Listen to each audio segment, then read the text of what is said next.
Stop! This is not a drill. This is the moment everything changed. At this very second, the Strait of Hormuz, the most explosive maritime choke point on Earth, has crossed a point of no return. Global shipping is frozen, oil markets are spiraling into chaos. And behind this turmoil, a silent war has already ignited. After weeks of escalating pressure and failed diplomacy, what began as shadow attacks on international tankers has triggered a response that goes far beyond mere deterrence. While the world was distracted by surging prices, U.S. forces were already moving not on the surface and certainly not in plain sight. Deep behind hostile lines, a mission is underway to strike directly at the heart of the command structure driving this disruption. This is no longer about maintaining control. It is about dismantling the source itself. Now the question no one is prepared to answer remains. If this high-stakes operation succeeds, what happens next? Stay with us, because what unfolds from this point forward will redraw the map of power in the region overnight. The mission is live and the consequences are global. This was no ordinary operation.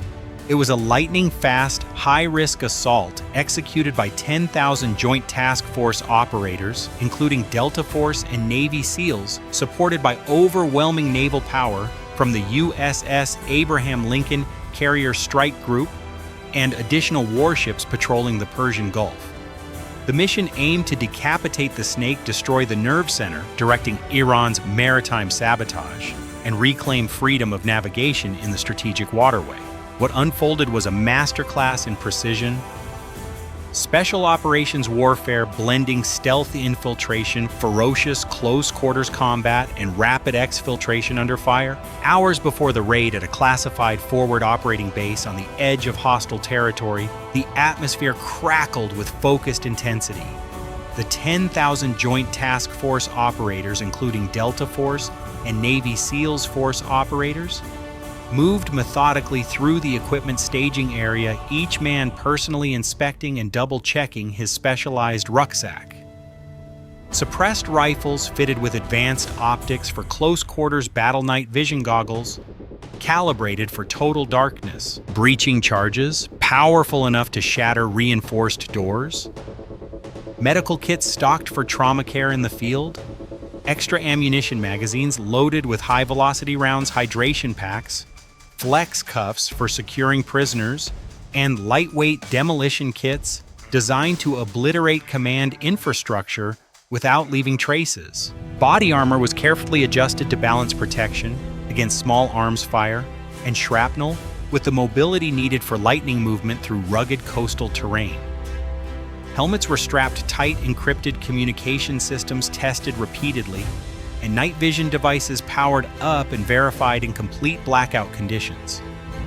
Every detail was scrutinized because these warriors knew they would be operating light fast and deep inside Iranian territory with no immediate conventional ground support once they crossed the shoreline. Platoon leaders gathered their teams around large digital tactical maps glowing in the dim light. They reviewed every inch of the IRGC command center layout. The heavily fortified perimeter fences, the network of underground bunkers rumored to house hardened communication nodes, the positions of sentry towers equipped with Iranian surveillance systems, the internal corridor layouts, and multiple contingency escape routes. Each operator committed to memory his exact assignment, who would silently cut through the outer defenses, who would lead the room-by-room clearance of the main structures, who would prioritize high-value IRGC leadership targets for neutralization or capture, and who would plant the demolition charges to turn the entire command infrastructure into rubble. The briefing remained ice-cold and professional, delivered with the calm precision that defines America's premier counterterrorism unit. No fiery speeches, just ruthless focus on the objective.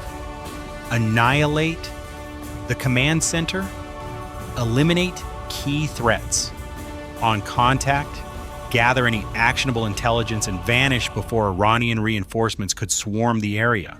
As preparations wrapped up, the operators formed into tight assault teams and boarded the waiting MH-47 Chinook and MH-60 Black Hawk helicopters. The aircraft launched from the decks of the USS Abraham Lincoln, and its escorting destroyers represented the tip of the spear in American naval power projection. The Carrier Strike Group, with its squadrons of FA-18 Super Hornets and advanced electronic warfare aircraft providing overhead cover, stood ready to dominate the skies and seas if the raid drew heavier response. Engines roared to life, rotors thumped heavily into the night air, and the formation lifted off, skimming low over the dark waters of the Persian Gulf to evade early radar detection. The flight stretched long and tense, with pilots maintaining constant secure links to the carrier group for real-time intelligence on Iranian coastal patrols and missile sites.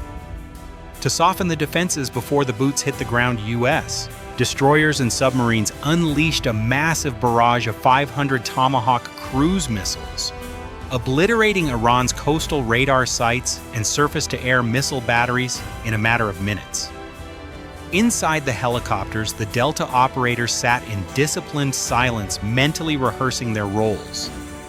Some made final weapon checks, ensuring suppressors were securely attached, and optics remained zeroed for the brutal, close-range fighting expected inside the bunkers. Others conserved energy, eyes closed, but minds sharp. The landscape shifted below from open sea to jagged Iranian coastline, and then into the shadowed rocky interior near the target. Finally, the helicopters descended into a remote landing zone, nestled among rocky outcrops and sparse vegetation, touching down with minimal noise. Doors slid open instantly, and the 3,000 operators surged out in coordinated waves, fanning into defensive perimeters while scanning for threats with their night vision. The choppers lifted away quickly to a holding orbit, ready for the urgent extraction call. The assault ignited the moment the perimeter was locked down. Small teams advanced silently through the difficult terrain, using every shadow and natural fold in the land for cover. Iranian perimeter guards armed with standard-issue AK variants and night observation devices were spotted and taken out with precise, suppressed single shots and short bursts that produced almost no sound. No alarms triggered. The teams reached the outer fence, cut through it with specialized tools that minimized noise and sparks, and ghosted inside the compound like predators in the night. What followed was a whirlwind of controlled violence as the raid erupted into intense close-quarters combat. Delta teams breached the first buildings with explosive charges that blew doors inward in controlled blasts, then swept rooms with overwhelming firepower. IRGC defenders, caught off guard in their command posts, responded with desperate bursts of automatic fire from their positions inside corridors and bunkers. The air filled with the sharp cracks of suppressed American rifles returning fire, the thud of bodies hitting the floor, and the occasional explosion of fragmentation grenades used to clear stubborn resistance points. Operators moved with lethal efficiency, stacking on doorways, clearing angles with flashbang distractions followed by precise head and center mass shots. In one section of the main building, a fierce firefight broke out when an IRGC Quick Reaction Squad attempted to reinforce a communications room. Delta operators poured in suppressive fire from multiple angles, utilizing their superior training and night vision advantage to outmaneuver the defenders in the tight spaces. Several Iranian fighters were neutralized in brutal room-to-room fighting, their attempts to call for reinforcements cut short as communication lines were severed. The climax came at the heart of the complex, the reinforced main command bunker. Delta breachers placed shaped charges on the heavy steel door, detonating them in a thunderous but contained blast that sent debris flying. Teams flooded in through the smoke, engaging IRGC command personnel in savage point-blank combat. High-value targets, including senior officers directing the mine-laying operations from their consoles, were either subdued with flex cuffs or neutralized when they reached for weapons. The operators systematically destroyed servers, radar consoles, encrypted communication arrays, and data storage units with precise demolition packs that turned the nerve center into a smoking ruin. Explosions rippled through the underground levels as charges collapsed key support structures, ensuring the facility could never again coordinate attacks on the Strait. Throughout the engagement, the Iranians fought back with fanatical determination, launching counterattacks from secondary positions with machine gun fire and even attempting to call in nearby mortar support. But American air dominance from orbiting assets above the carrier group suppressed any larger response, while the Delta team's speed and firepower overwhelmed the defenders. Casualty ratios heavily favored the Raiders due to their rigorous training, superior equipment, and the element of total surprise. Intelligence materials, including maps of minefield locations and orders for further shipping attacks, were hastily gathered and secured for extraction. As the teams began withdrawing toward the landing zone, the first waves of Iranian reaction forces appeared on the horizon.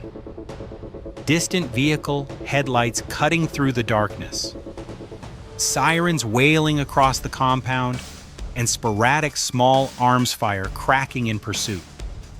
The operators maintained iron discipline, covering each other's movement with disciplined rear guard actions while sprinting for the extraction point.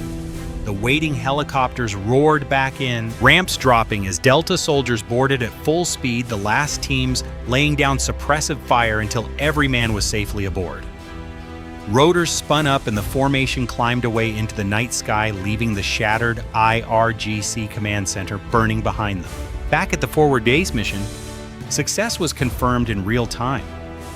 The central hub directing Iran's repeated mine attacks and closures on the Strait of Hormuz had been obliterated from the inside out. The tactical leadership behind the maritime harassment campaign suffered a devastating blow, with key nodes in their command chain severed. While the Strait was not yet completely reopened, this audacious raid removed one of the most critical obstacles, increasing pressure on Iranian forces exponentially. American destroyers like the USS Frank E. Peterson and USS Michael Murphy, already conducting mine-clearing operations in coordination with the carrier group, stood poised to escort tankers through newly secured passages under the protection of U.S. naval firepower. The 10,000 Joint Task Force operators, including Delta Force and Navy SEALs operators, returned to base with the quiet professionalism that defines true warriors. No raucous celebrations, just the deep satisfaction of having executed a near-flawless deep strike mission that struck directly at the enemy's heart. Their actions demonstrated once again that American Special Operations Forces can project power anywhere, anytime, to neutralize threats to global freedom of navigation. With the IRGC command shattered and the U.S. Navy's digital fortress active, the Strait of Hormuz is now under total American lockdown. What do you think about this bold raid? Does it mark the beginning of the end for Iran's control over the Strait? Or will Tehran escalate further with more desperate naval attacks? Drop your thoughts in the comments below. The waters of Hormuz are on the verge of reopening fully, but the final phase of this high seas confrontation is still unfolding with relentless intensity. American naval and special operations power has once more proven unstoppable in the face of aggression. The momentum has shifted decisively toward victory, backed by the overwhelming might of U.S. aircraft carriers, destroyers, and elite ground forces operating in perfect coordination. Stay tuned as events in the Persian Gulf continue to develop at breakneck speed, because when American forces commit to a mission, they finish it with total dominance. Disclaimer: this video contains content generated or supported in whole or in part by artificial intelligence. This material is intended solely for simulation, illustration, and entertainment purposes. It does not represent real-world events, nor does it constitute political or military advice or verified information. Certain elements may be fictional, dramatized, or inaccurate. Viewers should not rely on this video as a credible source of information or as a basis for real-world decision-making.